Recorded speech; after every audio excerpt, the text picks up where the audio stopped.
Hello students, welcome back to RN's classes. Today we will discuss chapter number 3 Biodiversity part 3 from your book Environmental Education class plus 2 Punjab school education board. तो इस chapter में हम लोग जो discuss करेंगे वो topics होंगे loss of biodiversity और बायोडाइवर्सिटी का जो नुकसान हो रहा है वो क्यों हो रहा है, जैव विविधता का नुकसान क्यों हो रहा है, उसकी क्या रीजंस हैं, causes of loss of biodiversity, threatened species और इसमें जो थ्रेटेंड स्पीसीज हैं वो कौन कौन सी हैं और एंडेंजर्ड स्पीसीज कौन कौन सी हैं, एक्सटिंक्ट स्पीसीज कौन सी हैं, strategies for conservation of biodiversity, N2 and X2, mitigating wildlife people conflicts, right. तो आज के इस वीडियो में हम लोग जो है डिस्कशन करने वाले हैं लॉस ऑफ बायोडाइवर्सिटी का।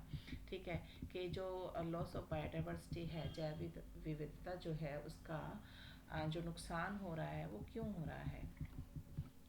Loss of biodiversity is a natural process. It takes place due to change in environmental condition. जो जैव विविधता का विलुप्त होना एक प्राकृतिक प्रणाली है और ऐसा पर्यावरण जो है उसमें हो रहे बदलाव के कारण ऐसा होता है। In the geological history of the earth, many species have disappeared and new species which are more adapted to the environment have taken their place.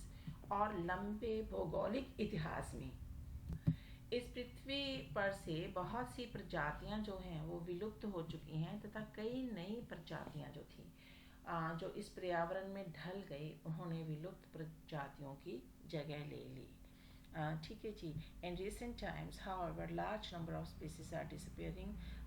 अभी क्या हो रहा है कि बहुत सारी प्रजातियां जो हैं वो डिसअपियर हो रही हैं, विलुप्त हो रही हैं फ्रॉम द अर्थ। कहाँ से? पृथ्वी से। ड्यू टू ह्यूमन एक्टिविटीज़, मानवीय प्रक्रियाओं की वजह से। The man made loss of the biodiversity is called anthropogenic extinction. और जो मानव के द्वारा, जो मानव निर्मित एक्टिविटीज़, जो मानव के द्वारा गतिविधियां हो रही हैं और उससे जो हानि हो रही है प्रजातियों को, उसको हम मानव निर्मित विलुप्तता कहते हैं।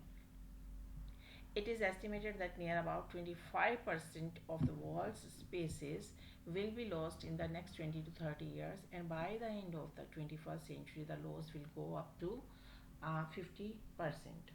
और ये भी हो रहा है कि प्राकृतिक दर के मुकाबले में ये मान लगाया जा रहा है कि दुनिया में जो 25% प्रजातियां हैं वो अगले 20 से 30 सालों में क्या हो जाएंगी? विलुप्त हो जाएंगी। और 21वीं सदी के अंत तक ये जो विनाश होगा इन प्रजातियों का वो कितना हो जाएगा? 50% हो जाएगा, यानी कि 2 गुना हो जाएगा। Anthropogenic causes of loss of biodiversity. अब जो मनुष्य के कारण, जो मानव निर्मित कारण है किसके? लॉस ऑफ बायोडाइवर्सिटी के, तो वो कौन कौन से हैं? The main anthropogenic causes of loss of biodiversity are loss of habitat, कि जो निवास स्थान है वो ख़त्म हो रहा है कुछ प्रजातियों के लिए। Due to agricultural activities, development of human colonies, industries and other infrastructures are main causes of habitat loss. और ये जो निवास स्थान है एनिमल्स के लिए वो क्यों ख़त्म हो रहा है? क्योंकि जो कृषि गतिविधियां हैं, मानव बस्तियां हैं, उनका विकास हो रहा है और अन्य जो उद्योग हैं, है ना, उनकी वजह से, उनके निर्माण की वजह से जो है ये प्रजातियों के लिए जो रहने का स्थान है वो कम पड़ रहा है। Habitat loss is the result of population explosion. और हम दूसरे शब्दों में ये भी कह सकते हैं कि जो जनसंख्या विस्फोट हो रहा है उसके लिए जो फूड शेल्टर की जो कमी महसूस हो रही है, ठीक है, तो उसके लिए ये जो हैबिटेट लॉस जो है वो हो रहा है। उसके लिए ही जो है एग्रीकल्चर एक्टिविटी ज़्यादा करनी पड़ रही हैं। क्यों? क्योंकि ज़्यादा खाने की ज़रूरत है, ठीक है, उनको रहने के लिए घरों की ज़रूरत है, तो ह्यूमन कॉलोनीज बन रही हैं। उनके जो उनको एम्प्लॉयमेंट देने की प्रॉब्लम आ रही है तो इंडस्ट्रीज बन रही है, बहुत सारा इंफ्रास्ट्रक्चर बन रहा है जिसकी वजह से हैबिटेट लॉस हो रहा है, ठीक है। For cultivation of crops, forest are destroyed and converted into field. और अब उस जनसंख्या के लिए खाना पैदा करने के लिए जो क्रॉप्स का कल्टीवेशन हो रहा है तो उसके लिए जो जंगल हैं उनका विनाश किया जा रहा है, उनको ख़त्म किया जा रहा है और उन्हें खेतों में जो है वो परिवर्तित किया जा रहा है। फ्रेगमेंटेशन होता है बट जाना निवास स्थान का। Fragmentation of the habitat is a process where a large territory of habitat is divided into small fragments, and this process badly affects many species of birds and mammals which require large territories.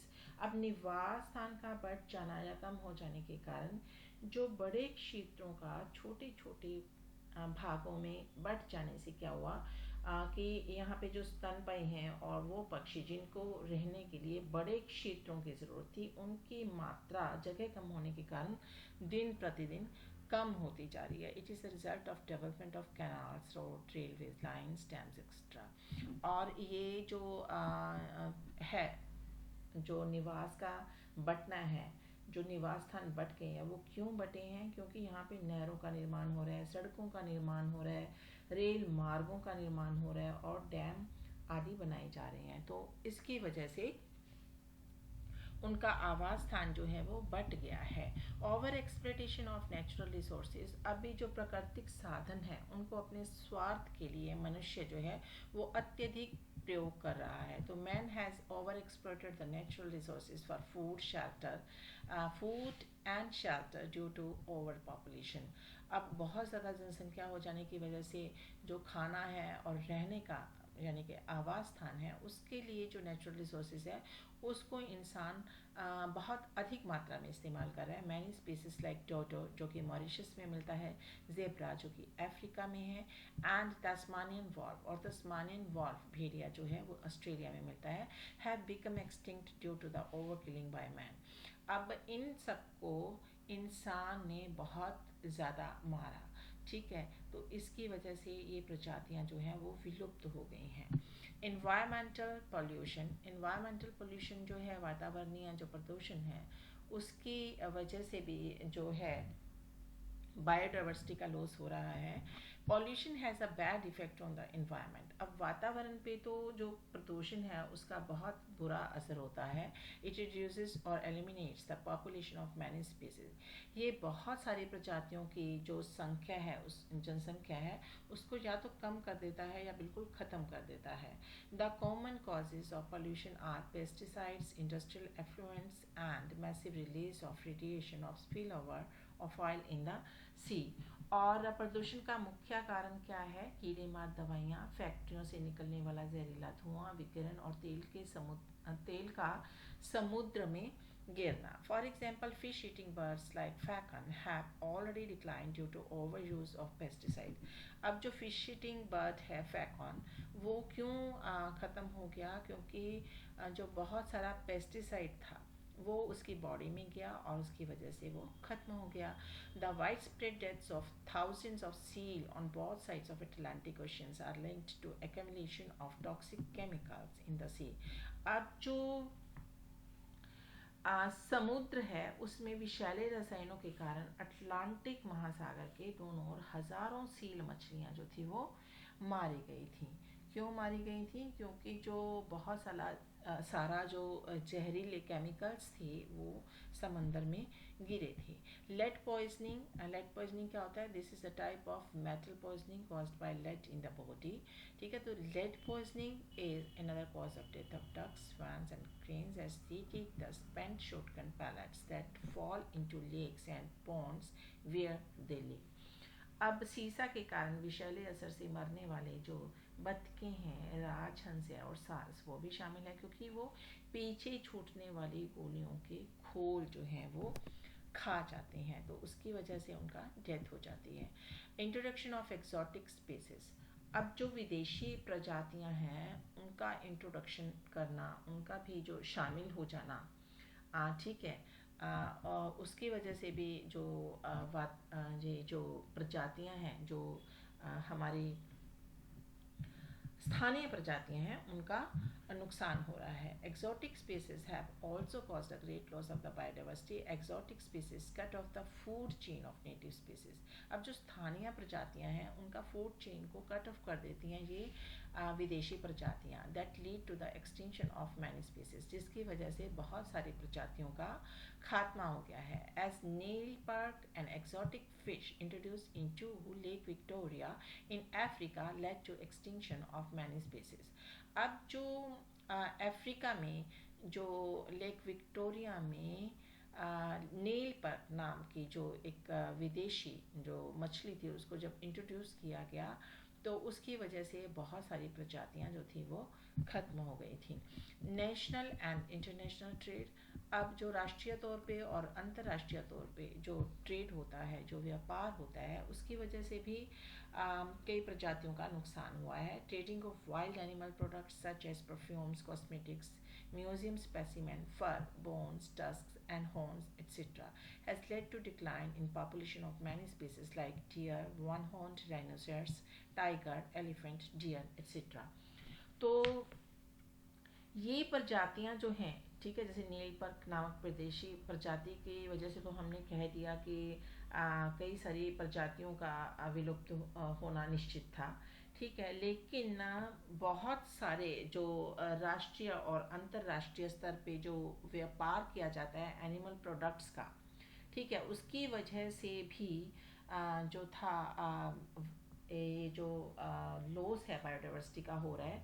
कई वनों में पाई जाने वाली वस्तुएं जैसे इत्र हो गया, साज सज्जा का सामान हो गया, म्यूजियम में रखे जाने वाले नमूने हो गए, फर हो गए, हड्डियाँ, हाथी दांत, ठीक है, और जो सींग आदि के कारण भी बहुत सी प्रजातियों की जनसंख्या कम हुई है, क्योंकि इनसे जो भी प्रोडक्ट्स बनाए जाते हैं वो बहुत ही कीमती होते हैं और फॉरेन करेंसी के लालच में जो है इन एनिमल्स को हंट किया जाता है और फिर उनके जो बॉडी से जो उनके उनसे जो प्रोडक्ट्स बनाए जाते हैं वो बेच दिए जाते हैं. तो इसकी वजह से भी जो है बायोडाइवर्सिटी का लॉस हो रहा है.